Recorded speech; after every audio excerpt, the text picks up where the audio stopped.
Yana bir bor assalomu alaykum. Siz bilan Mo'minjon Abduraimov. Bugungi darsda Pascal dasturlashtirigiga kirish qilamiz va o'zimizni Salom dunyo dasturini tuzishga harakat qilamiz. Va yana bir nechta misollarni ko'rsatib o'tmoqchiman.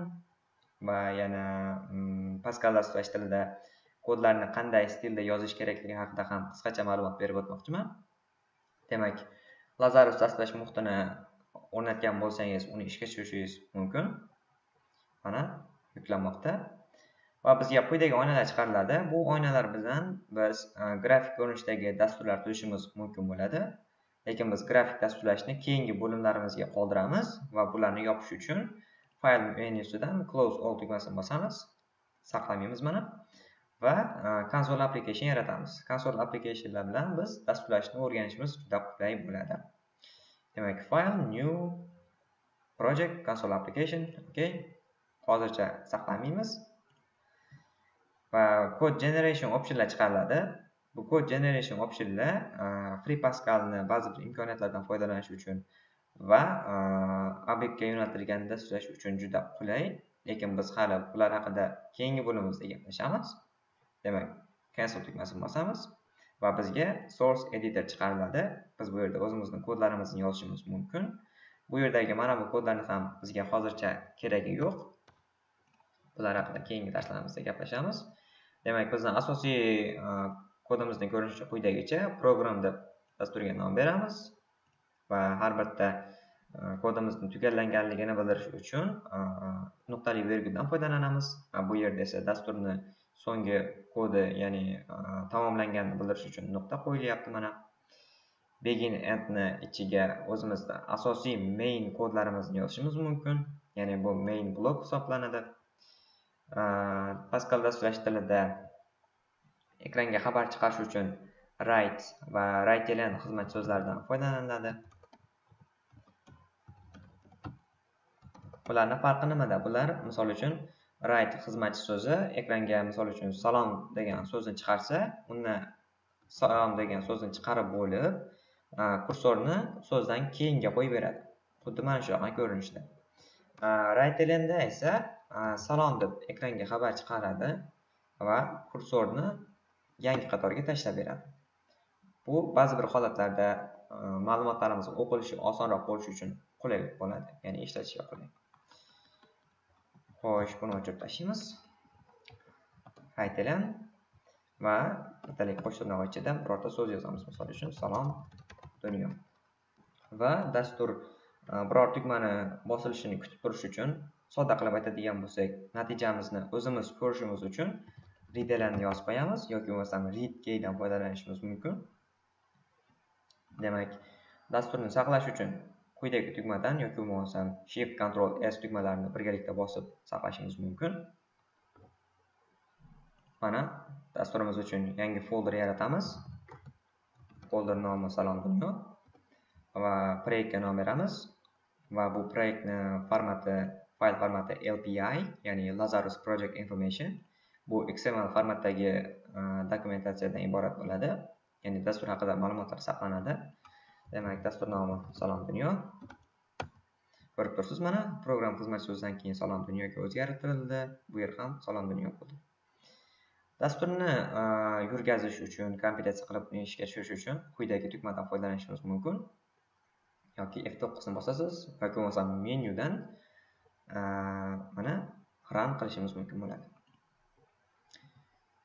Mana kompilatsiya qilindi va natija ekranga chiqariladi. Salom dunyo. Dasturimiz to'ppa-to'g'ri ishlayapti. Xo'sh, sizga yana bitta misolni ko'rsatib o'tmoqchi edim. Bu yerda misol uchun quyidagicha qilishimiz mumkin. Write-elan natija 5 deymiz va ekranga 5 sonini chiqaramiz. Write-elan birorta haqiqiy son deb turib, bu yerda 10,100dan 15 deymiz, misol uchun. Yana bitta misol 15 ko'paygan 2 teng deb turib, bu yerda 15 ko'paygan 2 deb yozishimiz mumkin bo'ladi. Va hokazo. Keling, shuni saqlab, mana ishga tushirib ko'ramiz.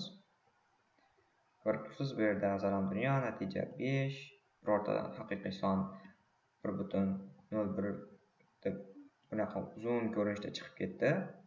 Ya'ni biz natijani format qilmadik, shuning uchun quyidagi ko'rinishda chiqdi.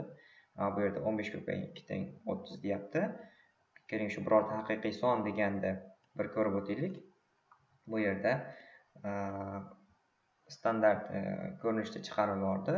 Buni formatlash uchun ostin-ustin ikkita nuqta qo'yib 2 deymiz va bu yerda yana 2 deyishimiz mumkin, ya'ni kasr qismida ikkita sonni ko'rsatadi.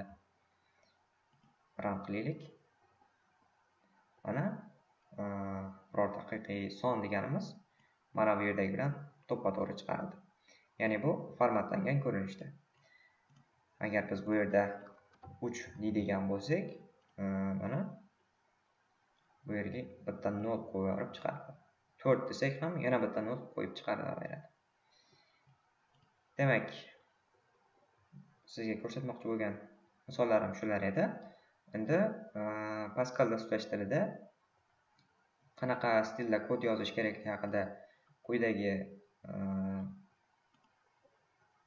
saytda, ya'ni Embarcadero Developer Network'da bitta narsani ko'rsatib o'tmoqchiman, ya'ni Object Pascal Style Guide. Bu yerda shu Object Pascal dasturash tilini kodlari qanaqa stilda yozilishi haqida ma'lumotlar berib o'tilgan. Misol uchun mana bu yerda 5 ta qismga ajratib qo'yibdi, 5 ta qismdan iborat ekan. Copyright, ya'ni ID block comment, ya'ni comment sifatida dasturni kimlar yaratgani, qachon yaratilgani, nima maqsadda yaratilganligi haqida ma'lumotlar berib o'tishimiz mumkin. Yana bitta narsa qolib ketibdi mana. Pascal dasturash tilida kommentlarni, izohlarni quyidagi belgilardan keyin yoziladi. Misol uchun mana bu izoh va yana quyidagi belgi, ya'ni ko'p qatorlab kommentlar yozishimiz mumkin. Va yana bittasi quyidagicha ko'rinishga ega. Mana bu ham multi-line comment deb ataladi.